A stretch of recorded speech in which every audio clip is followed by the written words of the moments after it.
In this episode, I will be covering the privileged background of depraved banker Rurik George, who brutally tortured and murdered two innocent Indonesian women, Sumarti Ningsih and Seneng Mujiasih, in 2014 Hong Kong. Hey doll, I am back after a couple of weeks hiatus because, as some of you know, I have relocated back to Hong Kong. As some of you know, I have had a hell of a year. So I figure if you can't progress, why not just regress? As you can see, there is no green screen unless I figure it out in post, which I probably won't. I am currently staying in my Hong Kong besties flat, Jill and Liam, and their baby. Thank you for letting us stay. So the next few episodes will look like this until we find a flat of our own. But tell me, maybe you prefer the no green screen background? Maybe? So since I am back in Hong Kong and regressing, I thought I may as well recover an old episode, the infamous Hong Kong Suitcase murders. When I recorded this episode last time, I had really no idea how to use video editing software, and I'm pretty sure I messed it up because it was very short, and I'm too embarrassed to even check how badly messed up it is. It was a Patreon episode, so I'm just going to delete it and try again. Regress, retry. Theme of this month. So, into the story. Oh, I can't click. The background didn't change. Rurik George was born in London 1985. Rurik, a Russian imperial dynasty name, literally translates as Great One. Unsurprisingly, with a name like this, Rurik displayed feelings of superiority and entitlement from a young age, combined with coming from a privileged background. In his teens, Rurik was admitted into the prestigious private school Winchester College. Ooh, so fancy. Although, yes, he had a very privileged life, it was not smooth sailing for Rurik. Although there may have been yachts, I don't know, but there was trauma for the young kid. At Winchester College, he was sexually assaulted by another student. And his home life was not a lot better. He dealt with a lot of stress over his mother's failing health, although I'm not sure what exactly that was. But also his parents had a lot of marital problems. But I mean, like, who doesn't? But yeah, so this is bad. When he was 16 and home from college, Rurik walked in on his father having slashed his wrists. It was poor young Rurik, a 16-year-old, who had to stop the blood flow and bring his father to hospital. And unsurprisingly, this impacted the young boy, and Rurik had to see a therapist for a while to deal with his struggling mental health and his now conceived suicidal ideation.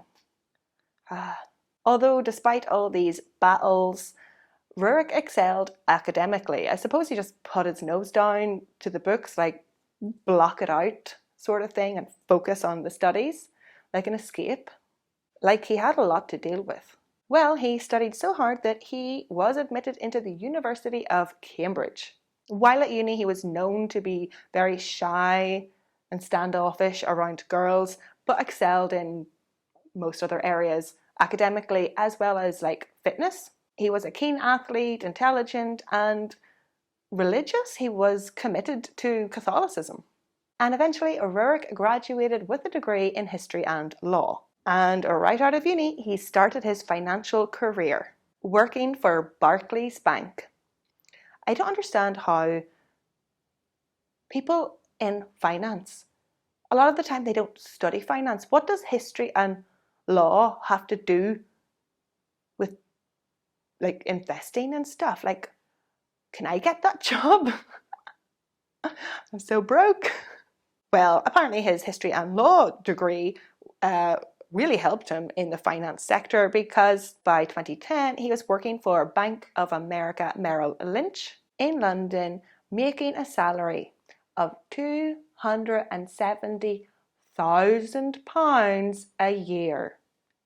That's stupid money. And that's just the salary. God knows what he got in bonuses, stock options, like even just investing on his own, like God knows what. Like company perks, like I don't know if he had a car. How the other half live. Unbeknownst to Rurik, this is where his life would peak. Things started to go downhill. In 2012, while marketing a tax product, whatever the hell that is, auditors began investigating his team for possible violations of regulations. And they flagged up Rurik in particular as a serious risk to the organisation. It doesn't help that his work-life balance, like it seems like both are off. He is partying hard, heavily consuming alcohol and cocaine. In October 2013, Merrill Lynch thought it best to relocate the risky Rurik to their Hong Kong branch. It is a long flight from UK to HK, so drug addict or drug enthusiast Rurik, he had to take matters into his own hands and smuggle cocaine into Hong Kong up his butt. Okay, I think you should reevaluate your life when you can't even do like a 12-hour flight without taking cocaine. You think it was in a condom or a balloon? You think he did it on the plane? I mean, like, you can get drugs anywhere. I mean, like, you could find drugs in Hong Kong somewhere. In Hong Kong, Rurik moved into a pricey and luxurious apartment building in Wan Chai, which is like where a lot of finance is. There's also like a lot of corporate head offices and government buildings, very corporate area. But it is also a bit of a party area. Work hard, play hard. Wan Chai has nightclubs open until the wee hours where you can buy anything, sex or drugs. At Merrill Lynch, Rurik worked on tax minimization trades. Whatever this is, I don't know. And again, it seems that like wherever Rurik goes, drama follows. Again, Rurik's department was again under scrutiny from prosecutors, regulators, and tax collectors, as well as the bank's own compliance department. Like even Merrill Lynch are like, what's wrong with that guy? What's happening, Rurik? I feel like he might be just like bad at his job. Instead of facing the problem, Rurik just drank more, eventually needing a 3/4 bottle of vodka just to fall asleep every night. Like, are you even really sleeping? You're just passing out every night. There's no REM cycle happening. That's just going to make you more chaotic, more lethargic, making worse decisions. Initially, I thought Rurik was one of these foreign banker party bankers in Hong Kong. I thought he was out every night with the finance guys drinking, but he wasn't. Rurik did not thrive in Hong Kong either. Rurik apparently felt increasingly despondent and nihilistic. He didn't go out and socialize. He didn't seem to have any banker friends, finance friends, any kind of friends. Instead, he just spent his days playing computer games on his own at home and drinking vodka. And I assume taking drugs. What? Come on. Although he was making frequent use of the nearby Wan Chai sex workers. Rurik had been hiring sex workers since his early 20s in London, and over the years, this habit or routine eventually became an obsession and increasingly sadistic, demanding more and more increasingly violent sex. And of course, this is the type of pornography he was also obsessed with. And it basically goes without saying that Rurik did not respect the sex workers. He repeatedly removed condoms secretly while having sex. Not only is this dangerous, you could get an STI. Well, our STI is dangerous. Well, you don't want one, but this constitutes rape. You're changing the agreement of sex halfway through without somebody else's consent. So it's 2014 and Rurik's life is out of control. He was going on cocaine binges that lasted for days, and eventually he was addicted and craved it every day. Rurik was such a mess that he missed an important scheduled meeting with London, and as an excuse, Rurik told them, "Oh, I found out that I have HIV." Like, I don't think this is true. Like, Jesus, what kind of excuse is that? So yeah, he's not taking work very seriously. He basically stops going in. Instead, he chooses to stay at home, doing cocaine, drinking vodka, playing computer games, watching violent pornography, and hiring sex workers. What a life. Why do some people choose this life? Well, like, maybe, yeah, you're addicted and you have trauma in the past, but oh man, like, you gotta just like snap out of it. On Monday, the 19th of October 2014, Rurik handed in his notice at Merrill Lynch. Bet they were relieved. That same weekend, Saturday, the 25th of October 2014, only 1 year after moving to Hong Kong, Rurik took 25-year-old Miss Sumarti Ningsih to his flat, offering to pay her for sex. Sumarti Ningsih was born in Indonesia on the 22nd of April in 1991. She graduated elementary school, got married, got pregnant, all by 17.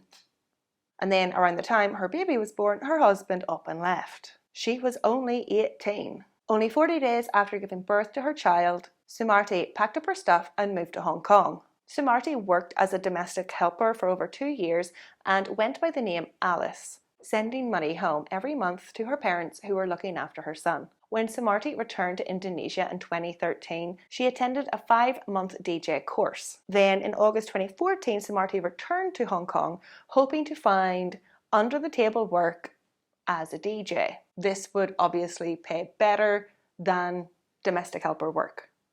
So Sumarti returned to Hong Kong on a tourist visa. She told her family, "Don't worry, I'll be home in a few months on the 2nd of November. It seems that Sumarti didn't get work as a DJ and told her parents that she was working in a cafe, which wouldn't pay very well. And they didn't understand how she was sending back money every month, not realizing that she had taken up sex work, which is fine, until this is when she unfortunately met 29-year-old Rurik Jutting. They had had sex before in a hotel, but when things got violent with Rurik, Sumarti ended the session early and refunded Rurik half his money. On this second occasion, I'm assuming that Sumarti assumed that Rurik knew her boundaries and wouldn't push his luck again. So she agreed to meet him in his apartment. But like last time, the sex quickly escalated into non-consensual. And it gets real dark from here. Trigger warning. When Sumarti resisted and refused to partake in the violent sex acts, Rurik began beating Sumarti. Over the next few hours, Rurik held her captive and tortured her with his hands, sex toys, his belt, and pliers. Unfortunately for the eventual jury, Rurik recorded the whole torture on his iPhone, and they had to watch. This torture of Sumarti lasted for 3 days. It's getting real bad now. On the third day, the 27th of October 2014, Rurik made Sumarti kneel in front of the toilet bowl with her hands tied behind her back and made her lick the inside of the bowl. While she did so, he slit her throat with a serrated knife. It's tough. Oh God. While she gasped for air, he dragged her into the shower and continued to slice at her throat, nearly decapitating her. Oh, I forgot how brutal this was. It's bad, man. That's bad. That's bad. It's like Chainsaw Massacre type stuff.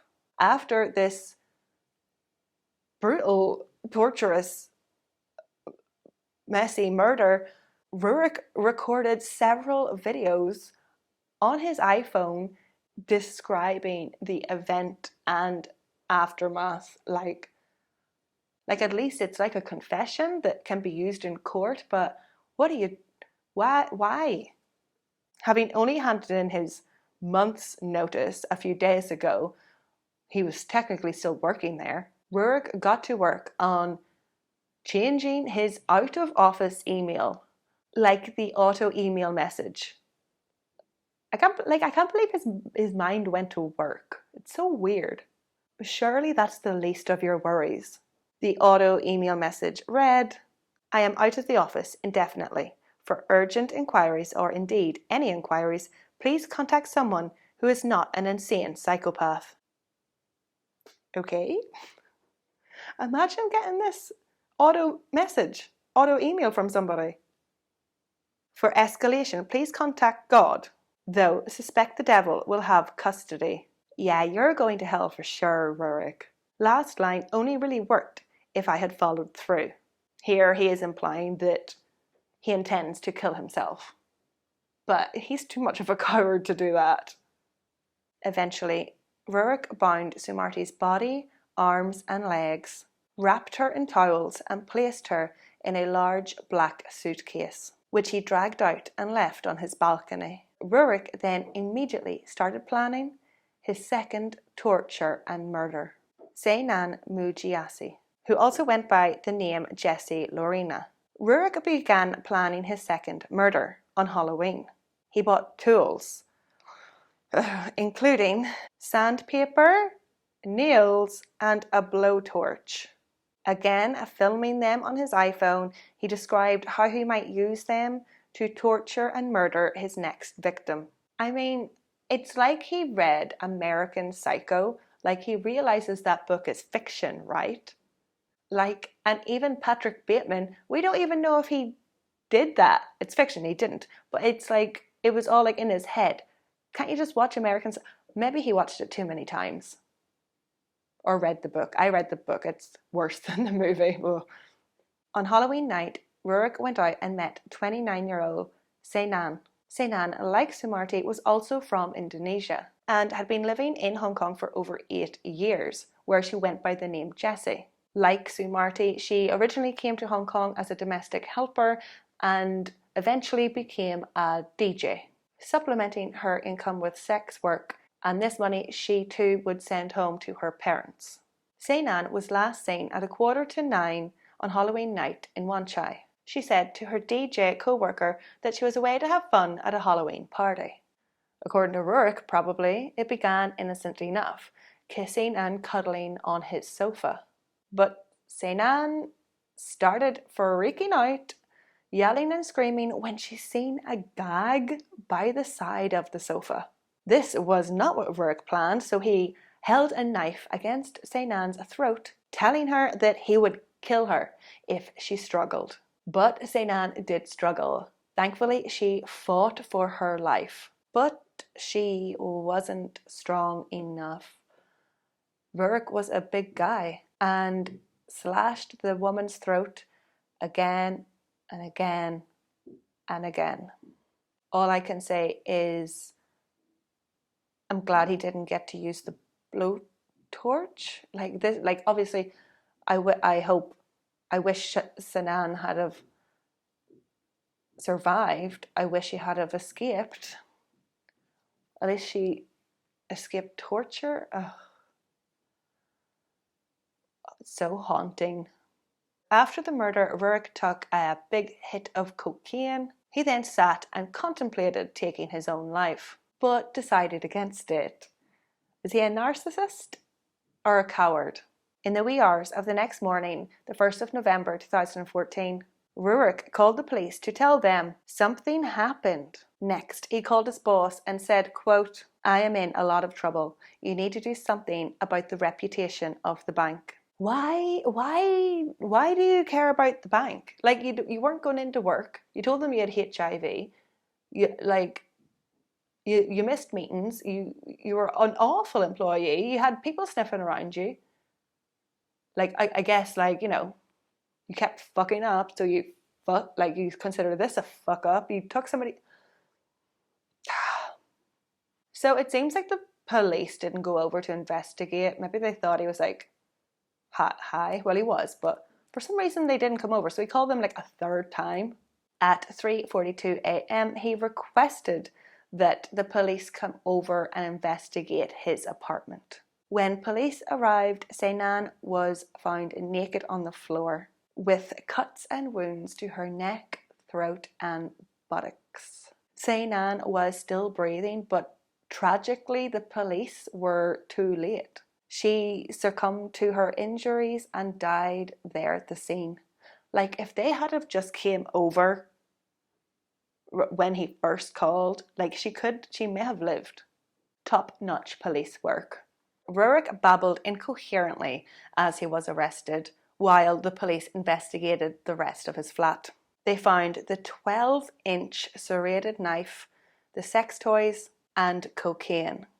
Obviously, they have to comb every inch of the apartment, and it took them 8 hours till they eventually moved to the balcony, where they discovered the large black suitcase. Inside, they found the partially decapitated Sumarti.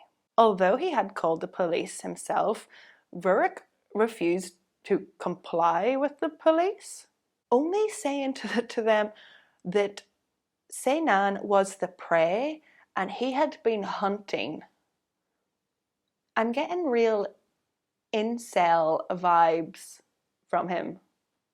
Before trial, Rurik obviously underwent psychological tests, examinations, and it turns out he has an IQ of 137. That's high. He is in the top 1% of the population. Although we do know that a lot of psychopaths are highly intelligent, and I feel like maybe he wasn't in the right line of work, as well as the trauma from his past. Hey, no excuses. People have had a worse life than him, and don't torture and murder women or people. It was also found that Rurik had a plethora of psychological disorders, including narcissistic personality disorder, sexual sadism disorder, cocaine use disorder, and alcohol use disorder. Or, well, I guess they're addictions. But he was still found mentally fit to stand trial. Just because you have these disorders doesn't mean you don't know right from wrong. He's highly intelligent. He knows torture and murder is wrong. Much of Rurik's background, which I talked about earlier, came out in the trial, and his defense argued that he had severe childhood trauma and had been undiagnosed with narcissistic personality disorder from a young age. And although it was obvious of his guilt, his defense argued that the court show some leniency. Rurik said he wanted to plead guilty to manslaughter, claiming he was not guilty of murder due to diminished responsibility. I'm sorry, you recorded yourself describing the murder. Like, it didn't seem like you had a lot of empathy or remorse, and then you recorded on your iPhone planning your second murder. You had the wherewithal to reflect and plan. I do not see any diminished responsibility here. Yeah, you're a narcissist on cocaine, but so is like half the finance guys in Wan Chai. Oh, I'm sorry. At the trial, as I mentioned earlier, the jury suffered too, having to watch over 4 hours of Rurik Jutting's recordings, Like, they had to see that, watch it. Can you imagine that having to, you're just like some innocent person called up for jury duty and you're exposed to this? In the recordings, Rurik was topless, unkept, taking cocaine and showing images of the murder. It's going to get more graphic if you want to skip. Trigger warning. Rurik appeared on camera torturing Sumarti. He violently shoved his fist into her genitals, saying, "Good girl, see, it's not that bad. It's better than being beaten, isn't it?" Oh, God. The recordings also showed Rurik making Sumarti eat poo. He urinated into her mouth, and when she threw up, he made her eat the vomit. He threatened her to cut off her nipples, forcing her to do drugs. Eventually, on the iPhone, he showed Sumarti's dead body face down near the toilet. He turned the camera on himself and said, "I just killed someone. First person I've ever killed. I cut her throat in the bathroom. To be precise, I cut her throat while she was bending over, licking the dirty toilet bowl. I treated her as a non-person, a sex object, and that turned me on." Dude, I don't know what to say. It's so disgusting. How can you do that to another human being? Also, I guess I'm being like pedantic or something, but like a sex object, like, is that sex? Is that sexual? Like I guess that kind of porn exists. Like, that's just, it's not sex. That's torture. That's violence. That's murder. That's snuff. In the iPhone recording, Rurik went on to boast about how much money he made, but he had job depression, so he quit. Oh, were you sad? Oh, were you sad that you got paid like $250,000, probably more at this point, every year, probably making like £500,000 a year, and you're depressed? Go see a therapist. Go for a walk. Do some yoga. I don't care. I'm glad you're depressed. He said he was soon to be unemployed, a part-time rapist and murderer. Also, I don't think there's a such thing as a part-time. You can't be half rapist. You are or you're not. Only a little bit of rape. I feel so bad for the court. Like the jury, the reporters, like I'm sure like the victim's family. Maybe his family is there. Oh God. On the 8th of November 2016, Rurik Jutting was, of course, found guilty on 2 counts of murder and was sentenced to life imprisonment. In 2018, the Court of Appeals rejected Rurik's appeal after just 8 minutes of deliberation. Like, he's never getting out. So I'm glad he'll never get out.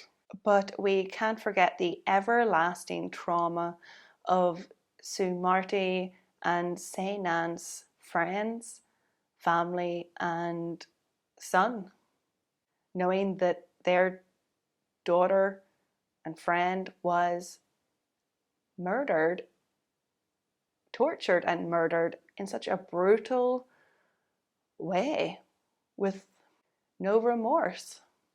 And they didn't deserve it. They were just hard-working women supporting their families. Well, aren't I glad I'm back in Hong Kong? No, crazy murders happen everywhere and nowhere is safe from the Rurik Juttings of the world. Just be safe. Thank you to my Patreons. And don't forget to tell me if you like just no background at all.